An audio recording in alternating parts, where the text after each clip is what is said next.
Hello, friends. You are our friends. Welcome to Talking Town. Steve's with me. Steve Thompson's with me. Steve, I've got good news. I've got bad news. Oh, Good news is we're back in the top two, my friend. Excellent. In fact, we're only off the top by goal difference. Leicester have got 88 points. As have we. We're one ahead of Leeds. The bad news is, Steve, it was only a 0-0 draw with Watford tonight. We could have been 2 points better off. Could have been top. Yeah. Could have been. You know, a big word, could have been. But what was your take on it, Steve? I mean, it turned out to be a difficult game in the end, didn't it, for us? Oh, it was frustrating. The first half was good. You know, some good chances. Broadhead hitting the post. Kiefer Moore so close to that header. I was thinking, yeah, we could get a few goals here. But then it just got very frustrating very quickly. Yeah, they're spoilers, Watford, aren't they? I mean, ever since Cleverly took over, like they're unbeaten now in 5 games. They drew 2-2 with Leeds. They drew 2-2 at the Hawthorns against West Bromwich Albion, Steve, a place where we got absolutely schooled. 0-0 at Vicarage Road against Preston on Saturday. And then their fourth draw on the trot is against us. And talking of fours, we made 4 changes, Steve. In came Clark, in came Edmondson for his 9th appearance of the season. In came Jack Taylor, in came Caden Jackson. Out went Axel, Wolfie, Massimo and Chaplin. They all dropped to the bench. I mean, I don't suppose, Steve, it was too much of a surprise given the flatness of the performance at Carrow Road, and you need a bit of an energy boost going into 2 home games at Portman Road, right? Yeah, the only one that really surprised me, I think, was Wolfie. I think Luongo hasn't really looked himself the past couple of games, I don't think. Jack Taylor deserved a start. But yeah, Wolfie was a bit of a surprise, but obviously came on at the end anyway, towards the end anyway. But I think it was needed, you know, freshen up the squad because it's looked a little bit leggy, I think. So we fresh legs. We certainly looked leggy against in the Norwich game, didn't we? What was your thoughts going into the game then, Steve? Did you think, like, you know, you hopes are high, aren't they, when you got 2 home games back to back, one under lights, where Ipswich have been so strong this season? I don't think McKenna's even ever lost a midweek game for Town at Portman Road in the league, certainly. And we've seen exciting endings to games against Rotherham, against Bristol City. Not quite an evening kickoff was the Southampton game, but still it was a late show, wasn't it, when Sarmiento got that winner. But as we've said on the show plenty of times, it's very difficult to keep going to the well in the 90th minute and expecting to turn 1 point into 3, isn't it? And tonight, I don't know, we couldn't do it. But then newsflash, neither could Leicester or Leeds last night either. None of the top 3 have scored, Steve, in the games this week. It's incredible, considering how incredible these teams have been over the course of the season, and then just one or a couple of days of football, not one of them managed to score even just 1 goal. Coming into the game, I was feeling quite good, thinking, you know, if we do win this with 2 points clear at the top, all we got to do is get 1 goal. But the further I got into this game, you think this isn't coming, this isn't going to happen. And right at the end as well, when they hoofed that shot and Halaki had to really rush back and keep it out. Oh my God. I got flashbacks think back to August, September, Steve, at Loftus Road, QPR, Elias Chair, that shot, which Halaki saved. Oh, that had been a disaster that had gone in. At least he was fleet of foot. It's Kayembe, I think, who had the shot there in the 94th minute. Yeah, but it just goes to show, it just goes to show, doesn't it, that even though Watford had that corner at the end, they were quite content for the point, and it's very difficult. They just played a short corner and wasted time for the full-time whistle. Yeah, they can. Town fans are going to be disappointed tonight. I do get it. We're all disappointed. Would like to have been sitting pretty on 90 points ourselves, as it's not. We're not. We're on 88.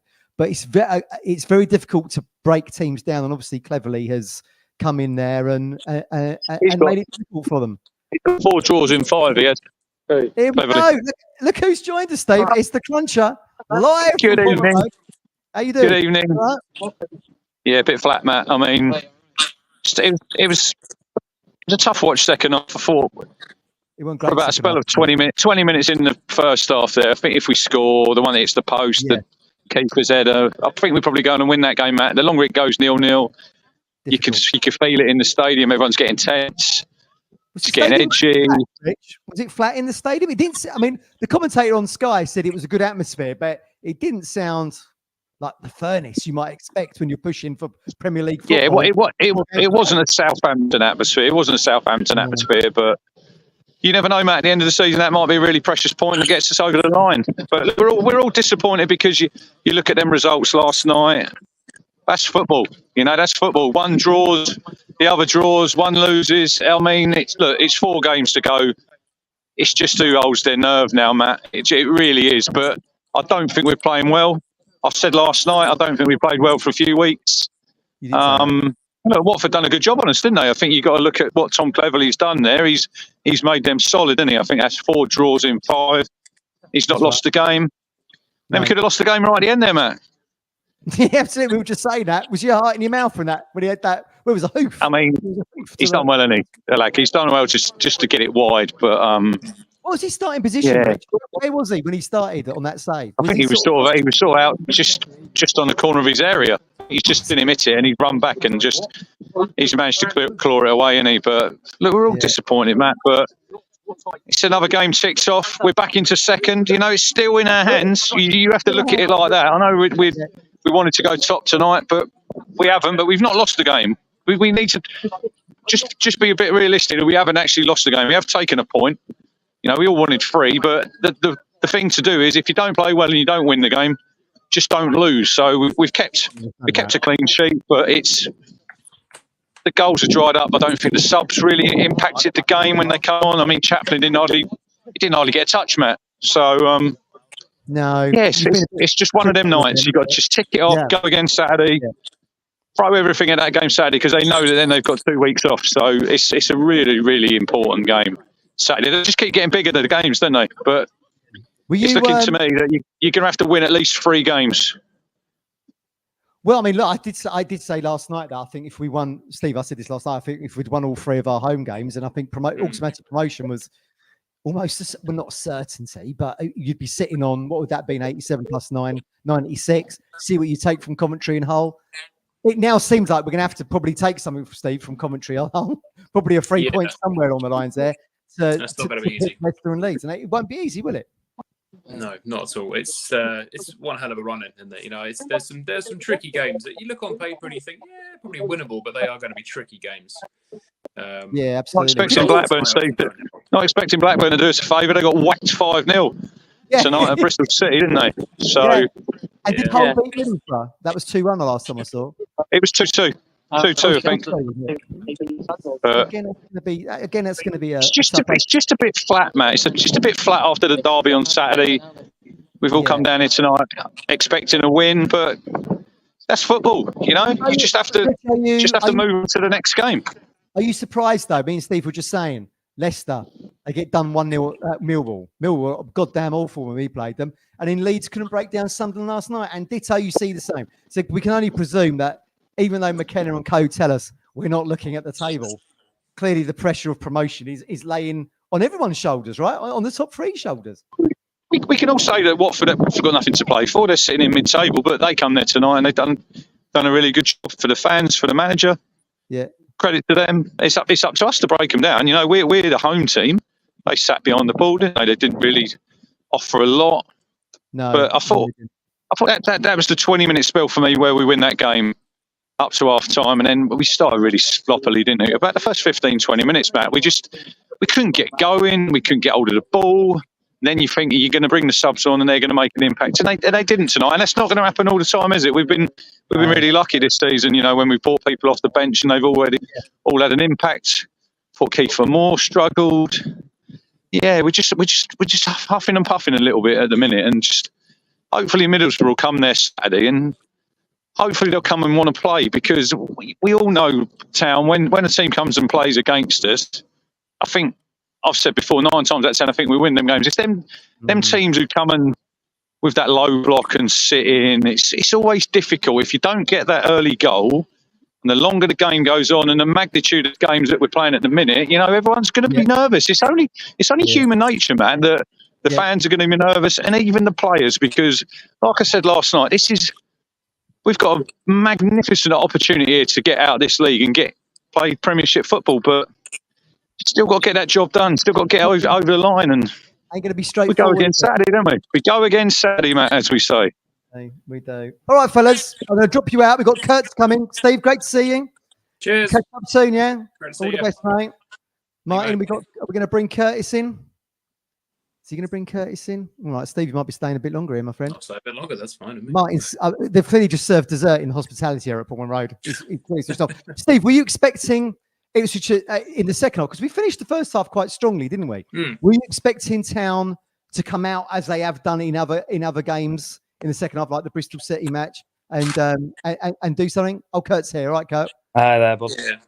Yeah, just before I head off then. I was, because they finished the first half very much obviously the team on top, the dominant team, and then it was like a totally different one, in the second half, particularly early on in the second half. They couldn't get a look in, couldn't string passes together.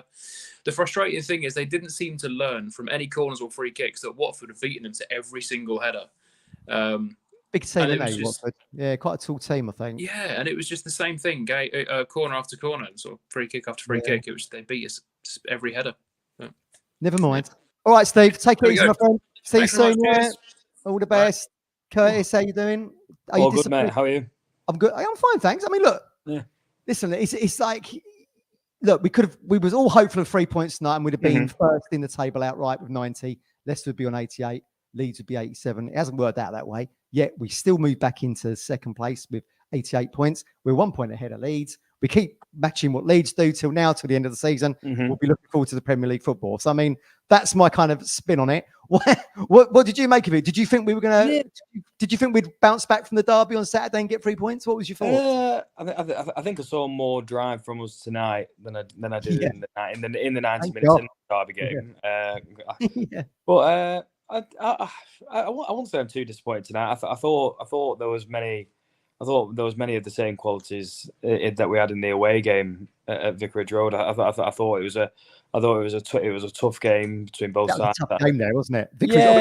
We only beat them in the end by a mistake, albeit they scored from one of our mistakes. But I mean, that was a tough game as well. It was heading for 1-1 until Morsey got the capitalised on their error to make it 2-1 down there.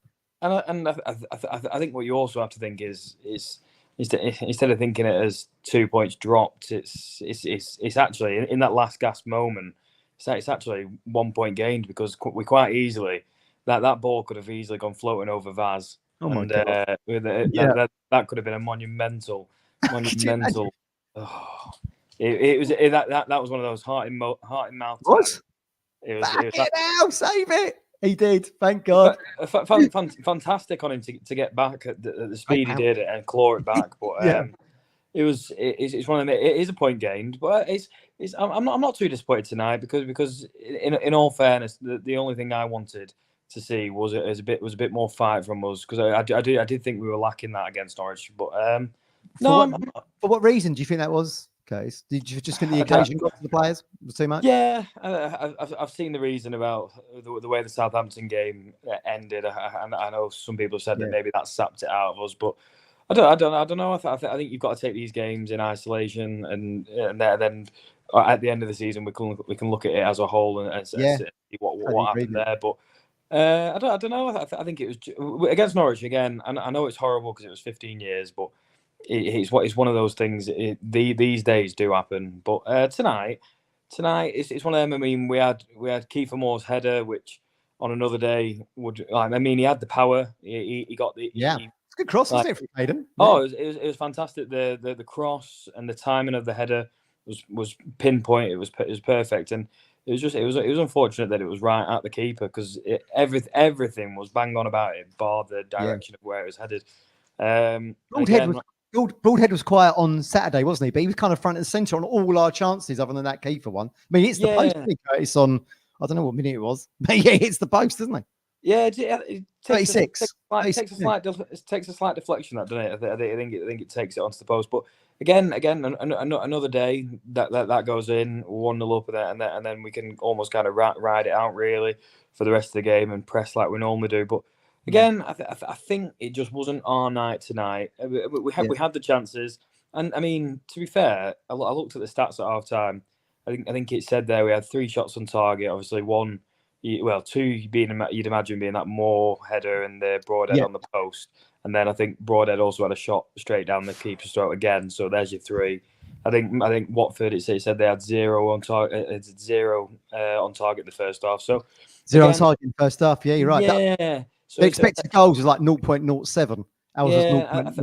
I think again we had about 63% possession, so it was a good half. It just didn't look like it was working out for us. So.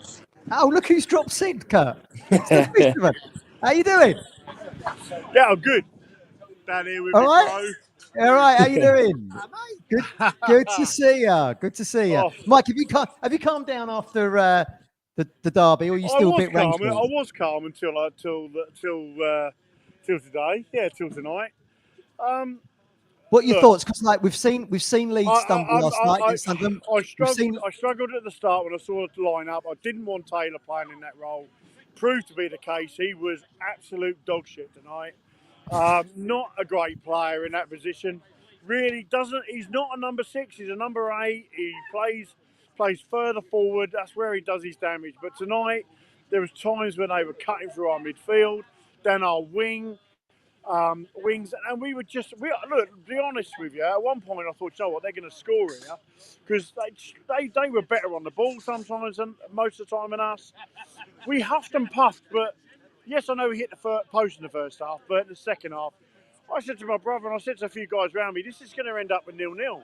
They go, no. I said, trust me, this is going to be 0-0. You know, it was nearly 1-0 at the end. Your favourite player, Haladki, makes the sparing save.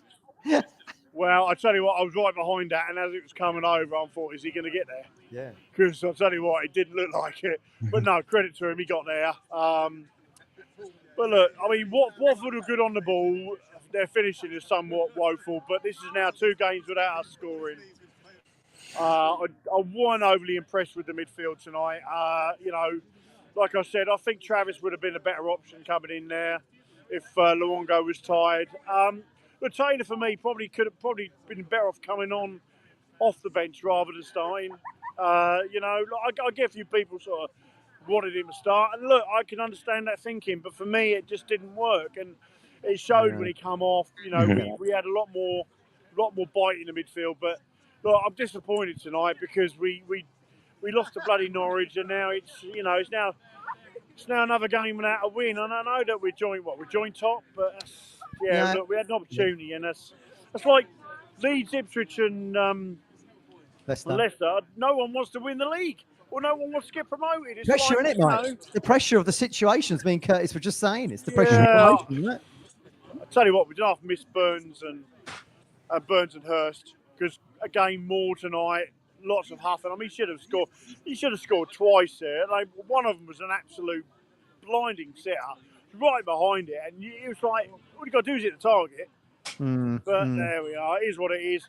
Look, at the end of the day, it's only going to be 2 down, but I am frustrated. That's all I'm going to say on that front. All right, Mike. All right, we'll bid you a good night. Anyway, yeah. All right, see you later, Mike. All the best, mate. There we go. The fisherman's drop. Oh, look, Kurt, we've got out with the fisherman in with the beard. ITFC beard is with us. So are you a little bit more positive than Mike? Are you saying it as, you know, are you positive we've gone back into the top 2? I'm happy that we didn't lose.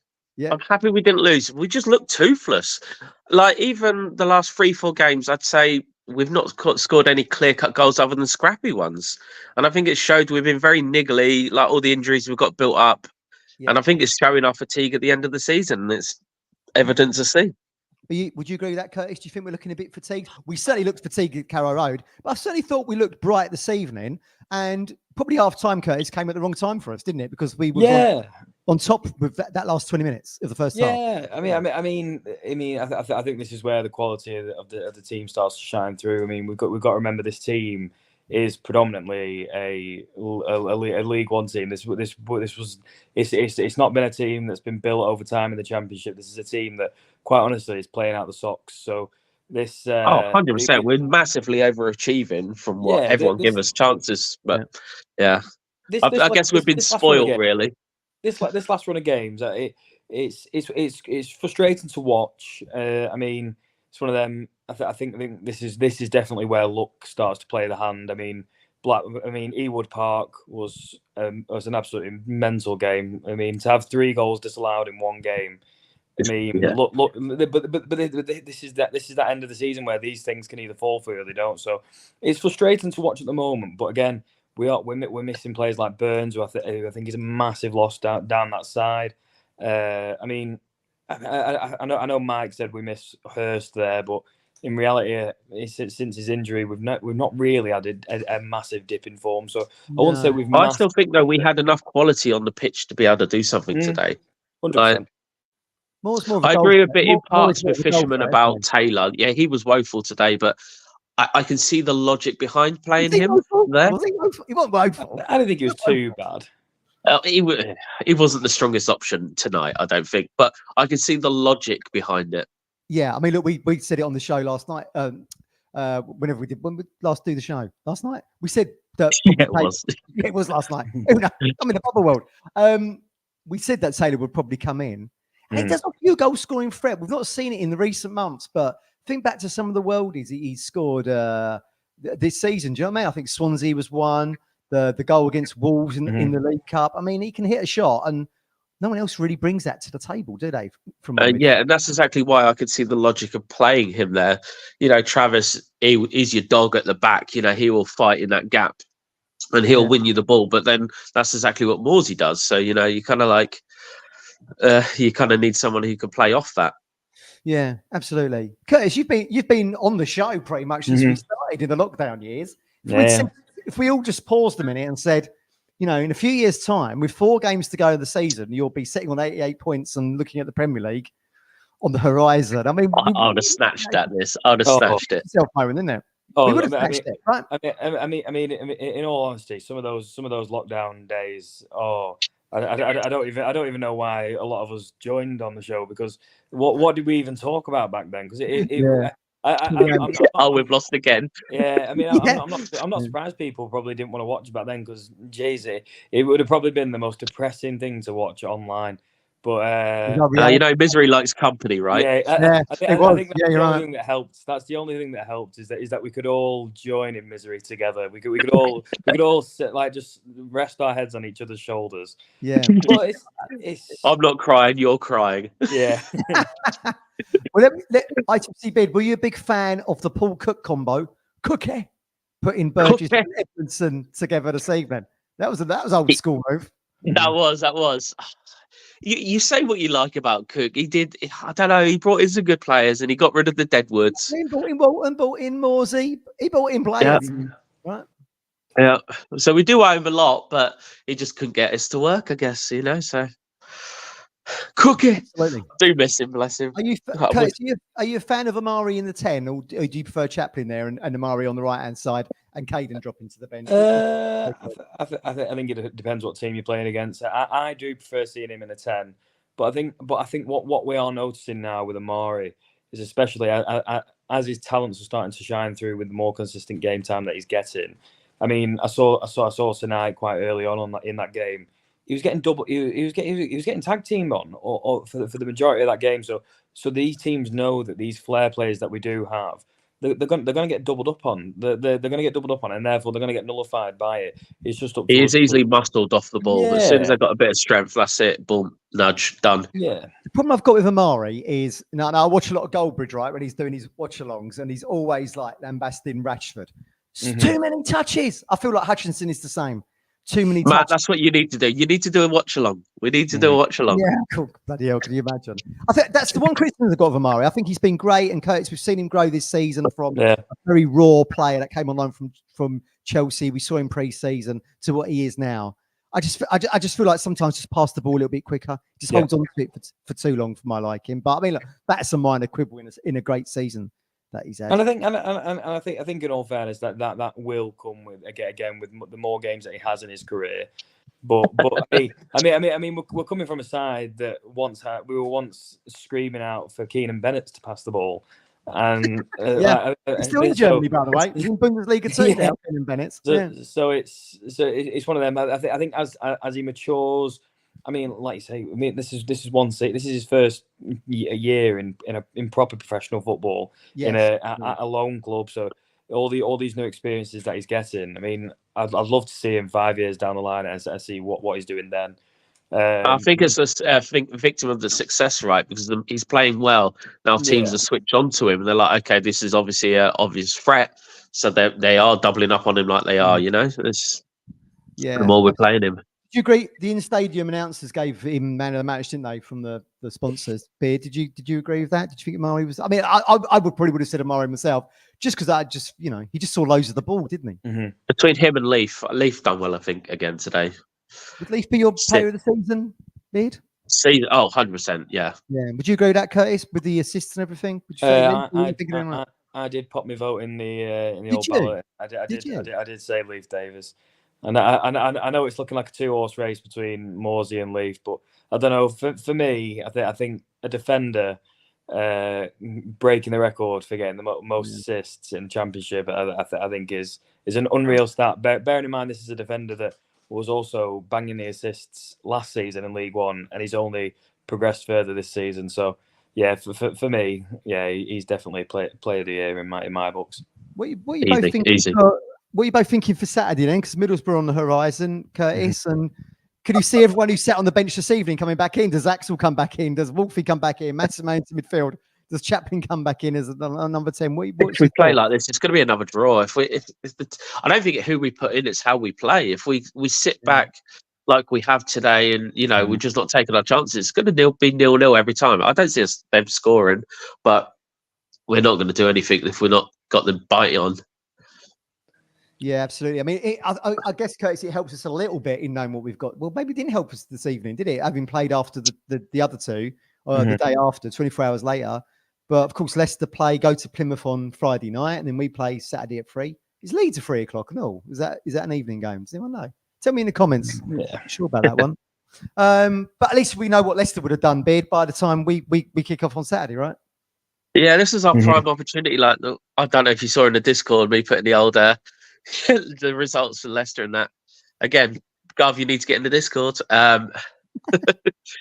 It's just like this is another prime opportunity. We saw the fate was in our hands and we just didn't sort of like snatch it. But yeah, again, are we going to be the same and feel the pressure? Are we better off not knowing and just playing our game? Leeds. So we kick off last out. So Leicester play Friday night. Leeds and Blackburn, Curtis, is lunchtime at 12:30, and then it's us at 3 o'clock. So I guess I don't know if this helps or not. It would be better kick off at the same time, right? But I think that puts the pressure on us a little bit. But I think what turning the screw does to us most of the time, I think our quality does shine through when that screw is being turned. So to be honest, it's one of them.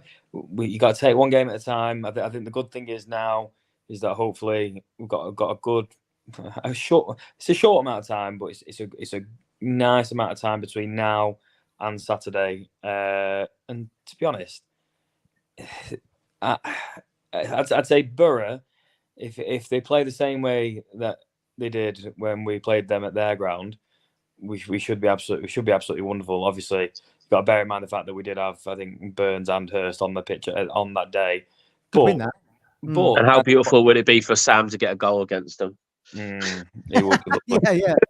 That was that game up at the Riverside. I had one of my favourite moments of the season when Hadke did that cushioned piece of control with the ball up sort of skywards. I got up and applauded.